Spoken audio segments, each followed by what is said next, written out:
अध्यात्म विज्ञान कोई धर्म या संप्रदाय नहीं है, ये स्पिरिचुअल साइंस है जो कुदरत के कानून पर आधारित है।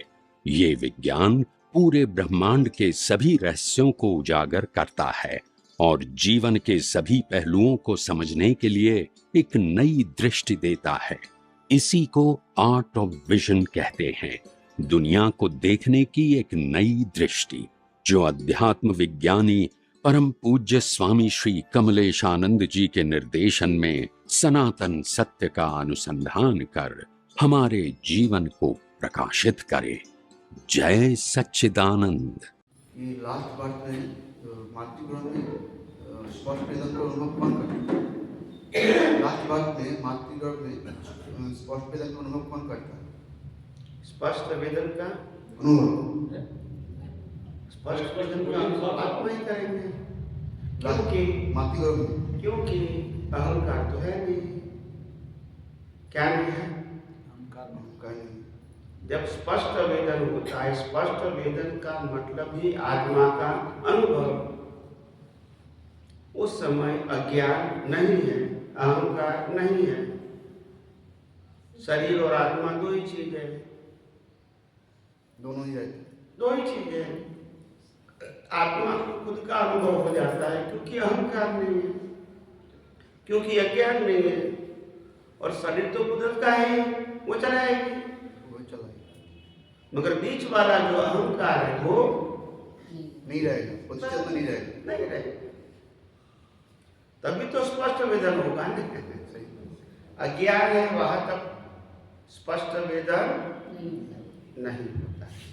अज्ञान खत्म हो जाने के बाद नेक्स्ट बर्थ में माता के गर्भ में से स्पष्ट वेदन होता है, वही लास्ट बर्थ होता है। स्पष्ट वेदन केवल ज्ञान और निर्वाण तीनों एक ही होता है। फिर जन्म मरण। जय सच्चिदानंद। जय सच्चिदानंद। प्रश्न करना है? बोलिए सर। आगे बोलिए। पिछले सत्संग में मैंने पूछा था कि आत्मा शरीर पाने से पहले कहाँ था, कैसे था और कैसे शरीर मिला उसको और क्यों मिला, उसका पूरी जानकारी मुझे थोड़ा विस्तार से। वो पहले बताया कि आत्मा कहाँ था, तो आत्मा जो कहाँ था उसका तो उत्तर मिला नहीं। हाँ, तो कहाँ बताया? कैसे उसको शरीर कैसे मिला, क्यों मिला? मैंने आत्मा एक मिनट, आत्मा को शरीर मिलने से पहले कहा था, मैंने सुबह उत्तर दिया था। हाँ, उसके बारे में उसको जो शरीर मिला क्यों, किस कारण से? पहले मैंने ये कहा था कि आत्मा कहाँ था, जो मैंने सुबह बताया था। दिव्य। तो वो तो पहले बताओ, दिव्य। जो मैं बताऊंगा फिर बोल जाने का, फिर बताओ फिर बोल जाने का। हेलो बोलो हेलो हेलो। तो मैं बताऊं वो याद करने के लिए कि भूलने के लिए है? याद करने। तो जो मैं समझाना चाहता हूँ आपको समझना है, तो फिर आपको समझ रखनी है अंदर। आप जो बता रहे हैं, तो पहले आत्मा अलोक में है, जिसको जैन धर्म में उसको निगोज बताया। क्या बताया? निगोज। फिर वो अलोक में से लोक में जब आता है तो उसको एक इंद्रिय मिलती है। क्या मिलती है? जैसे झाड़ पात पेड़ पौधे वो एक इंद्रिय है, हवा एक इंद्रिय है, पानी एक इंद्रिय है, समझ में आया? अग्नि एक इंद्रिय है, सब पृथ्वी एक इंद्रिय है। एक इंद्रिय का मतलब इसको चावड़ी है। क्या है? बाकी इंद्रिया। तो पहले शुरुआत होती है एक इंद्रिय में, निगोज से सीधी एक इंद्रिय में आएगा, फिर दो इंद्रिय मिलेगी। क्या मिलेगी? इंद्रिय समझता है ना? पहले एक इंद्रिय, फिर मुंह मिलेगा खाने का, फिर तीसरी इंद्रिय मिलेगी नाक, तीन इंद्रिय वाला शरीर मिलेगा, फिर 4 इंद्रिय होगी तो आंख मिलेगी, फिर 5 इंद्रिय होगा तो कान होगा। समझ में आया? वहां तक इंद्रिय ज्ञान का विकास है। किसका विकास है? इंद्रिय ज्ञान का। 5 इंद्रिय मिलने के बाद मनुष्य में आता है। कहाँ आता है? तो मनुष्य में 5 इंद्रिय वत्ता बुद्धि मिलती है। क्या मिलती है? बुद्धि।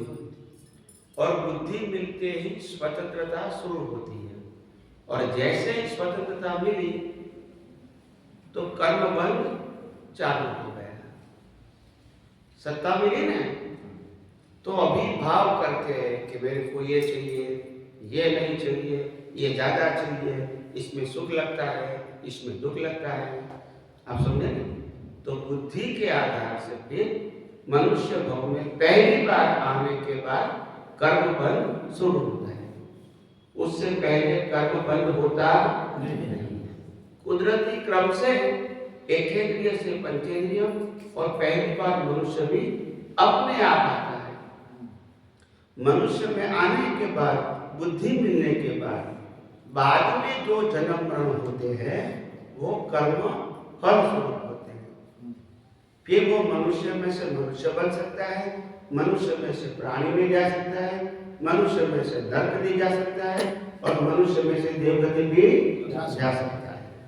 और बुद्धि का विकास होने के बाद जब बहुत मार खाता है तब इसको समझ में आता है कि मैं जो कहता हूं ये मेरा है, ये मैंने किया है, ये मैं भुगतान कर रहा हूं, ये सब भ्रांति है। फिर लास्ट में कितने अवतारों के बाद इसको समझ में आता है कि शरीर के साथ सत्ता, संपत्ति, संबंध, साधन कुछ भी मेरा न था, न है, न रहेगा। क्यों मैं इसके पीछे पड़ा हूं? तो फिर समझ में आता है कि मैं आत्मा के अलावा कुछ हूं नहीं, और मैं खुद ही चेतन हूं, मैं खुद ही अविनाशी हूं, और मैं खुद ही अनंत सुख और शक्ति वाला हूं। मेरे को दुनिया की कोई भी चीज की, शरीर की भी मेरे को जरूरत नहीं है। तब वैराग्य आता है। क्या आता है? तब समझता है कि ये सब चीज की वैल्यू क्या है?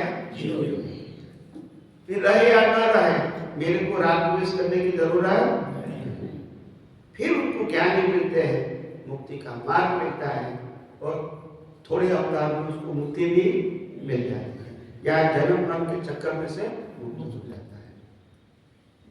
समझ में आया कि नहीं आया? बोलिए।